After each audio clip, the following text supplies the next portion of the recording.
What's up, run fam, trail run fam? I am here at Ancaster, gonna get a couple of loops in the Sulphur Springs course to get acquainted. I'm getting myself ready mentally, physically, prepping. I got my run pack on and just tying up this season's favorite shoes, my Cloud Horizons. They are fantastic for this kind of weather, and who knows what I'm gonna experience on the trail. They are waterproof. I've got some Morton in here, water in my back, and it's actually really beautiful weather, especially with the sun. So we'll see how this course is. It might be a little bit snowy, icy, and probably very, very muddy, which is what I've been used to training on. So it's really important for me to get some race adaptation and that mindset of course strategy. So this time around, I'm gonna do 2 loops, 21K each loop, so a 42, a nice steady pace, anywhere from 5.5 to 6.5 minutes per kilometer. And I'll just be cruising. So nothing too crazy, just wanted to equate myself to the race course and get back into trail running nature. It's been a while. I started a little bit later, but I've been stacking my training. Instead of doing long mileage, I've been doing stacking of Pilates, ride classes, runs, Stepmaster stair climb, and indoor training. Also a lot of gym work via my RunCon training, and a lot of mobility and kin stretch. So all those indoor things to help facilitate some indoor goodness, and now going into hybrid mode where I'm going to get some outdoor plus the indoor, and I'm pushing myself this month to put in even more, not just mileage, but time on the clock spent training. And that's going to help push my lactate threshold, the ability to handle a lot of burn and build my capacity so that come race day in May 24, I'll be ready and I'll have the mental but also the physical capacity to take on 100 miles. So come run with me. Very icy, hard to get a strong footing of course, so I have to pace it up by hiking, which is totally fine. Also trains really great footwork and motor control, proprioception, all these other skills that trail runners need that makes you just a smarter runner compared to road. Road is just coasting, you're just going. You don't have to worry about anything on the ground, maybe potholes, but in trail running, oh yeah, there's a certain level of athleticism and eye-foot coordination, to not hurt yourself. And also a good amount of mobility required of those ankles, knees, and hips. So in case you do twist something, that you're not gonna falter because you have that joint pliability and that tissue awareness. Anyhow, that's what I'm running with today, but it is absolutely gorgeous.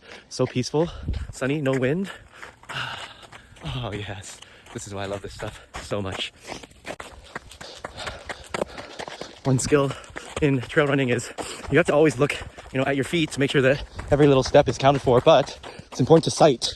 So that means looking down the line to see what's ahead, especially in conditions like this where it might turn icy with a quick turn or downhill, and you might not be able to see that there's ice.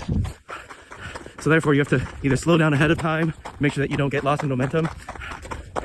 Just about being strategic. See here, I'm just sighted to avoid running on that patch of ice. So it's always strategic thinking. People say stuff like, oh, I can't do trails or I can't run long. I just get bored. But you can't get bored when your safety is always under negotiation. And that's what I love. It just keeps my mind engaged. It keeps my mind-body connection on point, sharp. And that, my friends, is for me what gets me into flow state, where I'm just in the zone. I'm not thinking about anything. I'm just extremely hyper present, just vigilant about being connected with my environment. And that's the best part for me when it comes to trail. And I hope you kind of find that too. It's very, very worth it, especially in this day and age when we get that ADHD symptoms or inability to just focus because of technology. But why not switch that sort of entertainment for nature? Because nature is extremely entertaining, wonderful, and so healthy for the mind. All right, so I'm on my second lap, and crazy stuff is that everything's just melting. So I'm starting to get some cramping on the adductor, the inner thigh and hamstrings, because I'm having to stabilize and quickly react, and it's definitely posed an extra level of unexpected fatigue. But also when I think about this stuff, I'm like, this is great. It's great for skill building. It's great to get this level of nuance in terms of muscle adaptation and nervous system adaptation.